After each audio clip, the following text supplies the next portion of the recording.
AVT news को subscribe करें और बेल आइकॉन दबाना न भूलें। कोरोना के संकट के बाद हमारे देश में हर कोई हिल गया है।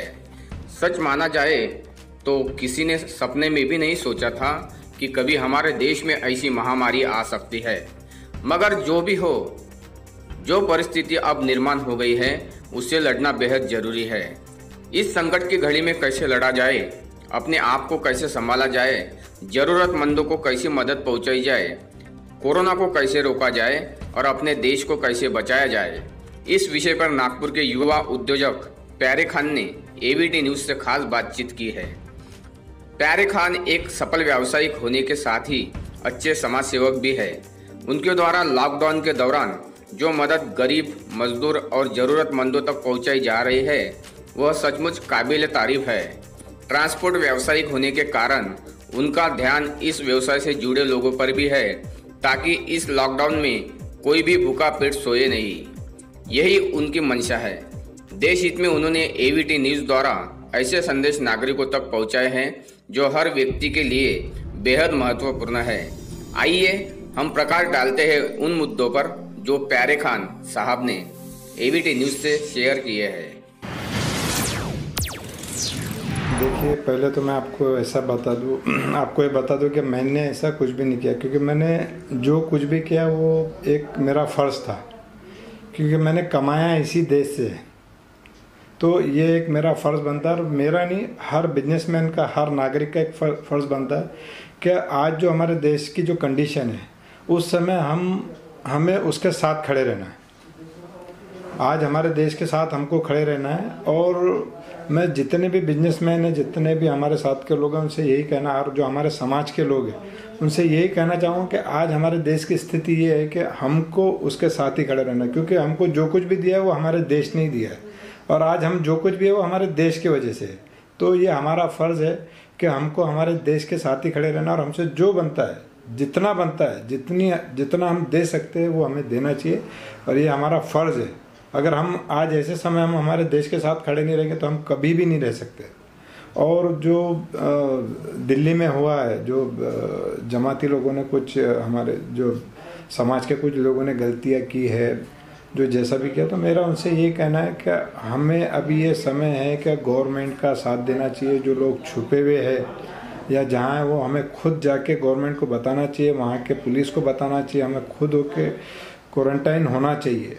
और ये इस्लाम भी कहता है कि हम जिस देश में रहते हैं उस देश से हमको मोहब्बत करना चाहिए। इस्लाम ये नहीं करता कि हमारे वजह से दूसरे को परेशानी हो।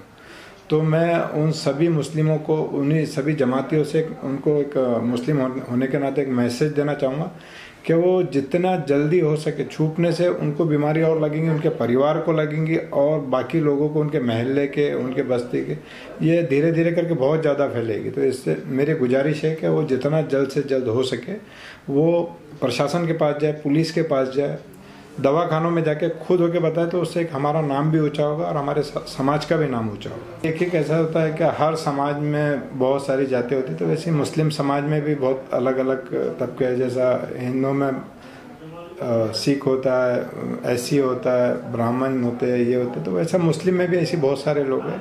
तो इनकी तादाद काफ़ी, कुछ 5-7% है, लेकिन ज़्यादातर तो मुस्लिम जो है वो सुन्नी जमात के लोग हैं। देखिए, वो कैसा है कि कोई भी एक गलती करता, चाहे कोई हिंदू कोई गलती करे तो पूरे हिंदू समाज पे, तो वैसा इसका भी हुआ है कि अगर किसी भी, अब बाकी समाज को तो इससे कोई लेना देना, वो तो उनके नाम में तो सीधा मुस्लिम का ही बैनर जा रहा है। तो हम उनसे भी बार बार ये बोलना चाहेंगे कि भाई उन लोगों की वजह से सारे मुस्लिम समाज का नाम खराब हो रहा है।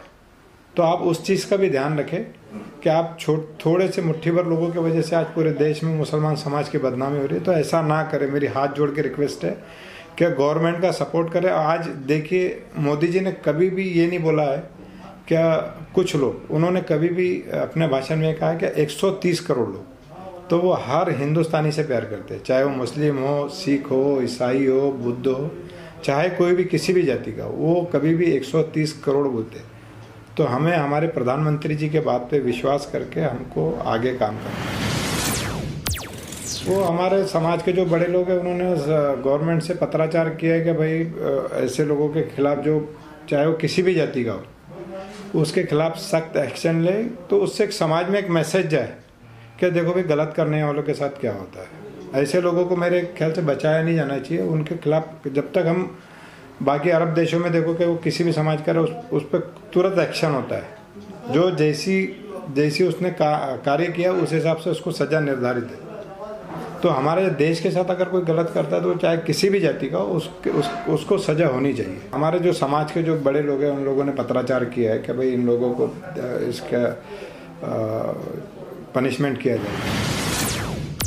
मेरे उन सारे व्यापारियों को एक मैसेज देना चाहूँगा, देखिए पैसा कमाने के लिए तो आपके पास ज़िंदगी पड़ी हुई है और आपको इस समय एक मैसेज देना चाहिए आपको क्या हम ज़्यादा पैसा ना ले। आज हमारे देश को जैसा सब्जी भाजी बहुत सारा दूध हो गया, ये इस बहुत सारे एक ट्रांसपोर्टर होने के नाते अगर ऐसी किसी को ज़रूरत पड़ती है तो हमसे भी कॉन्ट्रैक्ट करते हैं। हम जो वाजिब पैसा है उतना ही लेंगे और कोई आपसे अनवाजिब पैसा लेता है तो हमारे एसोसिएशन में उसका कंप्लेंट करें, हम उसके खिलाफ भी सख्त से सख्त कार्रवाई, क्योंकि ऐसे समय हमको देश के साथ रहना ना कि पैसा कमाना। नुकसान तो सभी का हो रहा है, ऐसा कोई नहीं बोल सकता कि किसी का फ़ायदा हो रहा है, लेकिन ऐसे समय हमको किसी का फ़ायदा, अभी हमको देश के बारे में सोचना है। अगर देश बचेगा तो हम रहेंगे, देश ही नहीं रहेगा तो हम कहाँ से रहेंगे। देखिए मैंने इतनी छोटी सी मदद की है जो मेरा लेवल में था। प्यारे खान से भी नागपुर में बहुत बड़े बड़े लोग हैं, तो ऐसा कुछ नहीं है क्या मैंने किए, बहुत सारे लोग करते हैं। मेरा नाम सामने आ गया, लोग पर्दे के पीछे से भी मदद कर रहे हैं जिन्होंने इतना कुछ दे दिया है जिनके बारे में पता नहीं। ठीक है, वो देखने वाला तो भगवान है, लेकिन मैं अपने समाज को बोलूँगा कि आज हमारे देश को मदद की ज़रूरत है और हमारे समाज से भी मैं रिक्वेस्ट करूँगा कि वो लोग भी आगे आए और गवर्नमेंट को या अपने आसपास के जो लोग हैं, जो जितने भी लोग हैं, उनको जितना कर सकते हैं वो पैसे वाले लोगों ने करना चाहिए। यही समय है करने का, लेकिन भगवान ऐसे चांस बार बार देता नहीं। मैंने कुछ टोटल तो हमने 10 लाख रुपए के आसपास दिया है, लेकिन पीएम केयर फंड में 3,06,500 रुपये दिया है। ये हमने तो जो बाहर से जितने भी ड्राइवर्स थे जो बुटी बोरी, वर्धामना, पारडी, कलमना, तो इनके लिए 1000 खाने के पैकेट पर डे बना रहे थे, लेकिन अभी वो काफ़ी ड्राइवर निकल चुके तो अभी संख्या 200-250 के आसपास हो गई है। और बाकी बहुत सारे एरिया में राशन किट वगैरह जो था, अभी तो गवर्नमेंट ने भी बहुत सारा इतना सुविधा दे दिया है कि कंट्रोल्स में इसमें उसमें क्या वो गरीबों के पास आज ऐसा नहीं बोल सकते कि खाना नहीं है। हम लोग देख रहे कि खाना भगवान के दया से काफ़ी है। अब देखिए जैसे कुछ गाड़ियों से बुलाए, कुछ गाड़ियाँ खाली बुलाई, ऐसा जो हमसे हो सका ये तो ये समझ लीजिए। मैं नरेंद्र मोदी जी को, हमारे जो प्रधानमंत्री, उनको थैंक यू बोलना चाहूँगा कि उन्होंने ये कदम बहुत जल्दी उठा लिए, नहीं तो हमारे देश की हालत आज बद से बदतर हो जाती। अगर ये लॉकडाउन नहीं होता तो हजारों लाखों करोड़ों लोग मर सकते थे। आप अब क्या संदेश देना चाहते हो? मैं बस देशवासियों को एक ही संदेश देना चाहता हूँ, क्या भगवान ने हमको, अल्लाह ताला ने या वाहेगुरु ने जो भी बोले, यही एक समय दिया है सेवा करने का। ऐसे मौके बार बार नहीं आते। तो मेरी सबसे हाथ जोड़ के विनती है कि जितना हो सकता है, जितना आपके पास पैसा है, मैं ये नहीं बोलता कि आप पूरा लुटा दो, लेकिन जो देश हित में आप कर सकते जरूर करना चाहिए और जरूर करना चाहिए। एवीटी न्यूज़ को सब्सक्राइब करें और बेल आइकॉन दबाना न भूलें।